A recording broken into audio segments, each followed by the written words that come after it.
Today, we're taking you deep beneath the surface, into real-life cave disasters that pushed human survival to the brink. These aren't legends. These are true stories of explorers who faced death underground.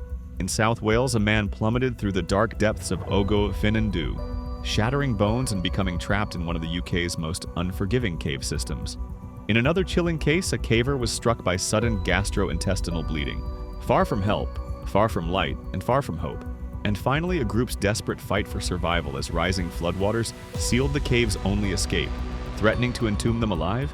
These are more than accidents. They are cold, claustrophobic battles between man and Earth itself. Viewer discretion is strongly advised because what you're about to hear is real, raw, and terrifying. Our first story takes us into the cold, winding heart of South Wales, into one of the most dangerous cave systems in the United Kingdom, Ogof Ffynnon Ddu, the Cave of the Black Spring. It's a name whispered with respect among cavers, a place known not just for its beauty, but for its brutal complexity. 60 kilometers of jagged stone, vertical drops, freezing water, and passages so tight they squeeze the breath from your lungs. This cave does not forgive mistakes.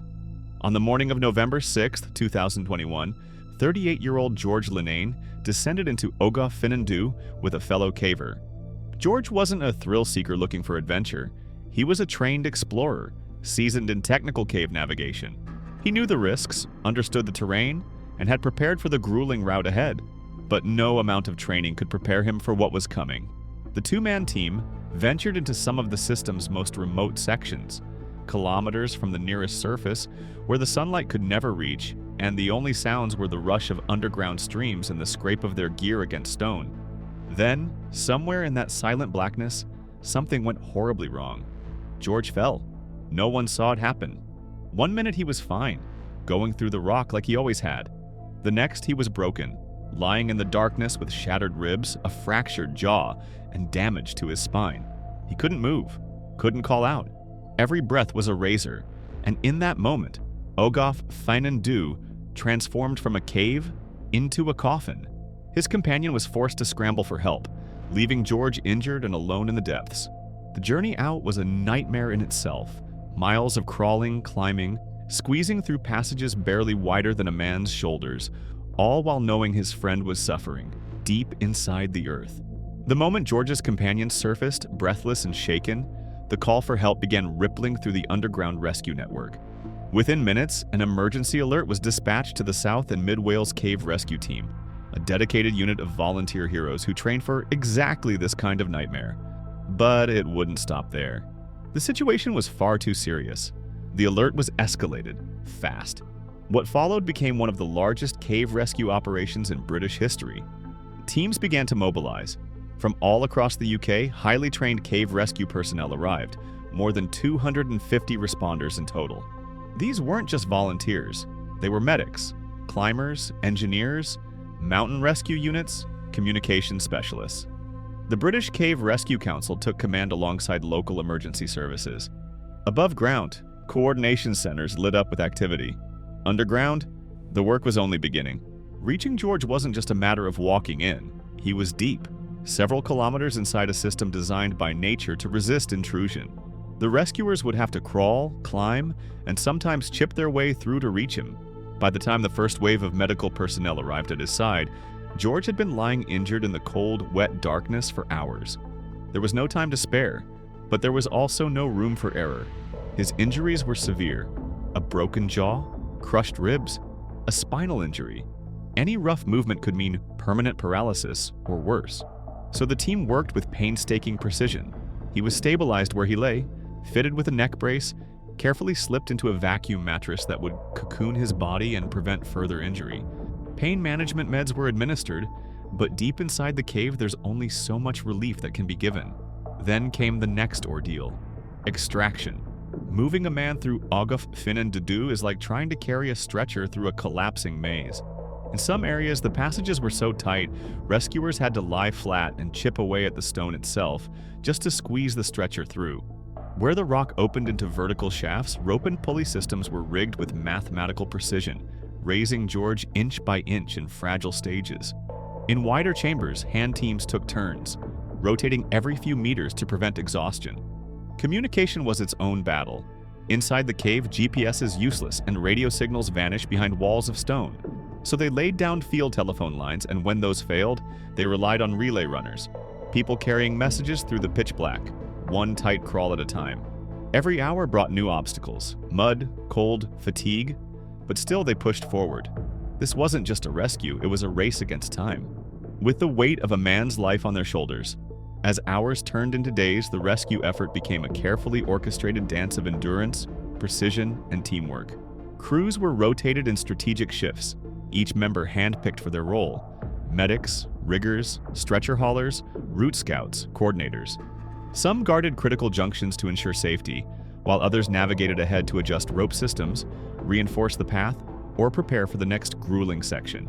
Underground support bases were established deep in the cave, makeshift stations where rescuers could pause, resupply, rehydrate, and assess George's condition. Every few hundred meters, the stretcher was checked. Was he stable? Was the route still passable? Had the conditions changed?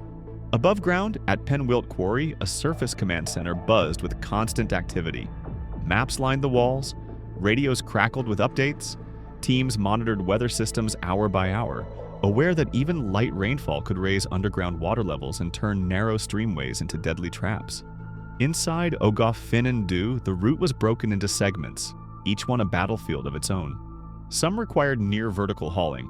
The stretcher turned upright to slide through impossibly narrow walls.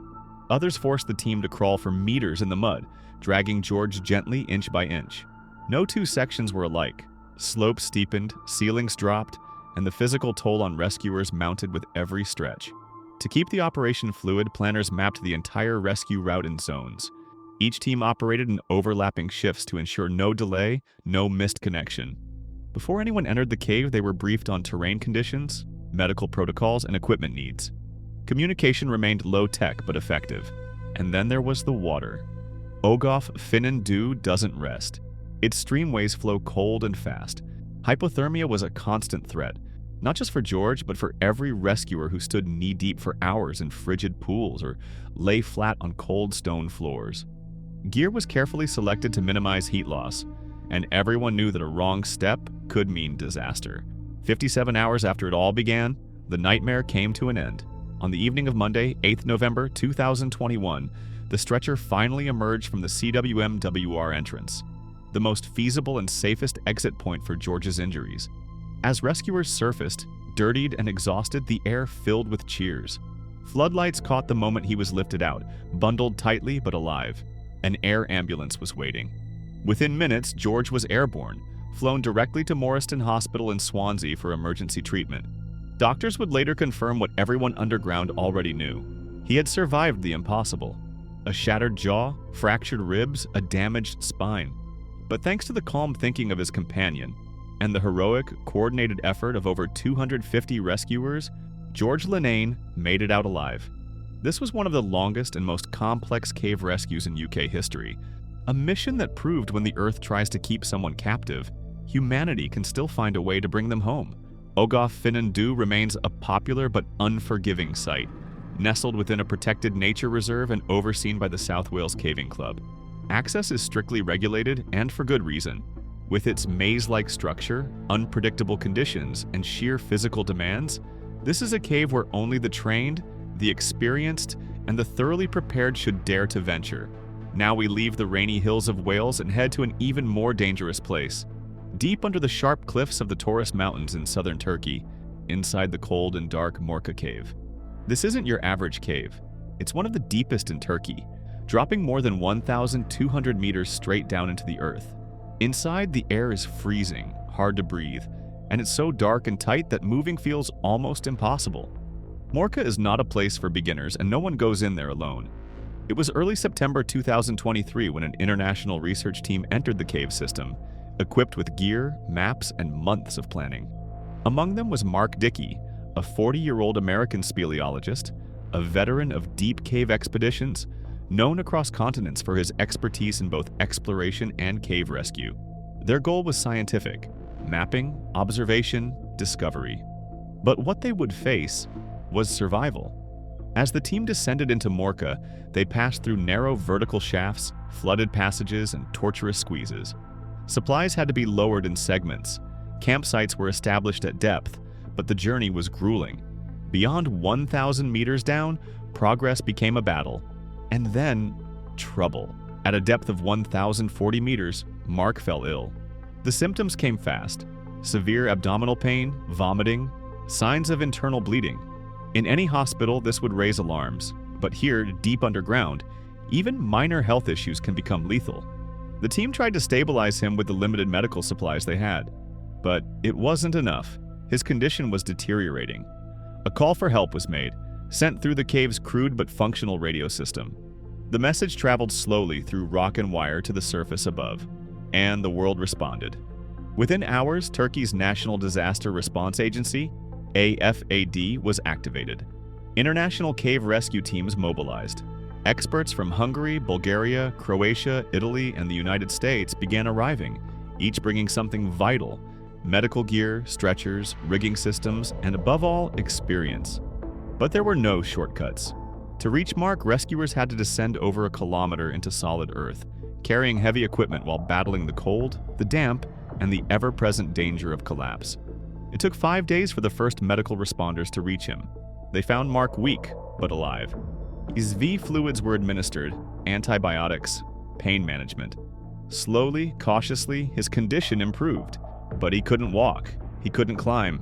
He would need to be evacuated by stretcher through some of the most unforgiving terrain on the planet. The rescue began on September 9th. The cave's structure left no room for error. At times, rescuers crawled on their bellies, hauling the stretcher inch by inch through claustrophobic tunnels. In vertical shafts, they rigged complex pulley systems, raising Mark like precious cargo. Every turn, every ledge, every drop became a challenge to solve. Teams worked in shifts around the clock. Each crew advanced the stretcher a few hundred meters before handing it off to the next, always with medical personnel nearby to monitor Mark's condition. The air was wet. The temperature was near freezing. Hypothermia was a constant threat for both patients and rescuers. Above ground, logistics never stopped. Food, medicine, batteries, ropes, radios. Every item had to be tracked, packed, and lowered. Missteps were not an option. One dropped item could delay the mission. One wrong move could risk a rescuer's life, or Mark's. By September 11th, over 60 hours into the operation, they had lifted him to 180 meters below the surface. The final stretch. There, rescue engineers installed a custom hoisting system, tailored to the cave's narrow entrance. Every detail was reviewed, every anchor double-checked. Then, in the early hours of September 12th, the mission reached its climax. At 12:37 a.m., Mark Dickey emerged, weak but alive. He had spent over 10 days underground, 6 of them while critically ill. Cheers rang out in the cold night air. Flashlights flickered, tears flowed. What had begun as a research expedition had ended in one of the most complex underground rescues in modern history. Mark was rushed to a waiting helicopter and flown to a hospital in Mersin, where doctors confirmed his condition as stable. The rescue was a masterclass in international cooperation, a feat of endurance, coordination, and courage that brought together experts from around the world in a race against time. But even as the world exhaled in relief, another similar ordeal was unfolding across the globe. This time in the limestone hills of Perak, Malaysia, where Gua Tempurung, one of the country's longest and most developed cave systems, was about to test the limits of human efficiency. Known for its cathedral-like chambers and dramatic terrain, the cave had long been a magnet for tourists, cavers, and filmmakers. But on October 26, 2022, it would become the center of a sudden and dangerous rescue operation after a film crew was trapped inside by a fast-rising flood. That morning, a film crew of about 80 people, comprising Malaysian and Singaporean professionals, arrived at Tempurung Cave. They were shooting scenes for a Hong Kong-produced action film titled Bursting Point. With their equipment, lighting rigs, and supplies in tow, they ventured into the cave, oblivious to the storm brewing outside. Tempurung stretches over 4 kilometers through an intricate web of tunnels and domes. Its natural beauty and complexity made it the perfect backdrop for the movie, but it also came with hidden dangers.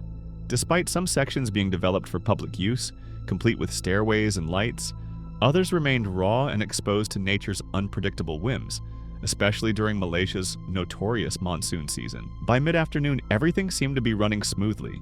Inside the cave, the atmosphere was cool, damp, and dark, perfect for the filming set. Outside, the weather was shifting. What began as a light drizzle quickly escalated into a torrential downpour. By 4 p.m., the rain had begun to seep into the cave through its natural channels, triggering an alarming rise in the water level. Within minutes, the entrance, the only exit, was flooded. Water surged to a depth of nearly 1.5 meters, trapping 30 crew members inside. The once peaceful chute had transformed into a nightmare. With floodwaters quickly rising, panic set in. The crew tried to navigate the flooded paths, but the water made it nearly impossible to move. Some crew members had ventured deeper into the cave, far from the exit. Others had stayed near the entrance, unaware that the floodwaters were closing in. With the clock ticking, they had no choice but to rely on two-way radios to communicate. At 4:04 p.m., the first distress call went out, triggering an emergency response. The Perak Fire and Rescue Department mobilized swiftly. Teams from nearby stations in Gopeng and Kota Paru were dispatched, trained for this kind of high-stakes rescue. But getting to the trapped crew was no simple task. Back at the entrance, the remaining crew members who had not gone inside scrambled to help. They provided rescuers with vital information and helped direct the operation. Time was critical. Every minute spent in that rising water made the situation more dangerous. Inside, the flooded walkways were submerged in dark, murky water. But the cave's installed lighting systems and the emergency gear brought in by the fire department provided enough visibility to ensure safe passage. Life vests were distributed to every trapped person, and the evacuation began. The waterlogged walkways and cramped spaces slowed the progress, but by 5:45 p.m., all 30 crew members had been safely evacuated. No injuries were reported, and remarkably, no one required hospitalization. The fire department's efficiency and quick thinking had prevented a disaster from escalating further. The operation wrapped up at 6:50 p.m., and though the crew had narrowly escaped danger, the incident raised some serious questions. The sudden flood had been caused by sustained rain earlier in the day, resulting in rapid surface runoff into the cave system. Gua Tempurung, while developed for tourism, remained a natural formation vulnerable to flash floods during the monsoon season. Authorities later confirmed the crew had obtained the necessary permits to film and were following standard safety procedures. Still, this event underscored the unpredictable nature of natural environments and the crucial need for real-time weather monitoring during such high-risk operations. In the aftermath, local authorities recommended that future cave explorers, and especially film crews, be extra cautious during the monsoon season. Real-time weather updates, drainage improvements, and early warning systems could help mitigate the risk of such incidents in the future. Tempurung Cave resumed operations shortly after, with reinforced safety measures in place. The film crew returned to resume shooting, but this time under much tighter conditions. While the October 2022 incident did not result in injury or death, it serves as a stark reminder of how quickly the underground world can turn from serene to life-threatening. And while the crew's escape was nothing short of miraculous, it also revealed something chilling: the raw, unforgiving unpredictability of nature. What began as a routine shoot in a seemingly controlled environment spiraled in mere moments into a full-blown fight for survival. From George Linnane's near-fatal fall, to Mark Dickey's medical emergency, and now the Tempurung Cave flood rescue, each story drives home a single, sobering truth. The underground offers no second chances. It doesn't care about your experience, your equipment, or your confidence. Down there, the rules are different. There's no room for error, just rock, time, and whatever strength you carry with you. Want more gripping survival stories from the edges of human endurance? Subscribe and turn on notifications, and tell us in the comments, would you dare to explore a cave after hearing these stories?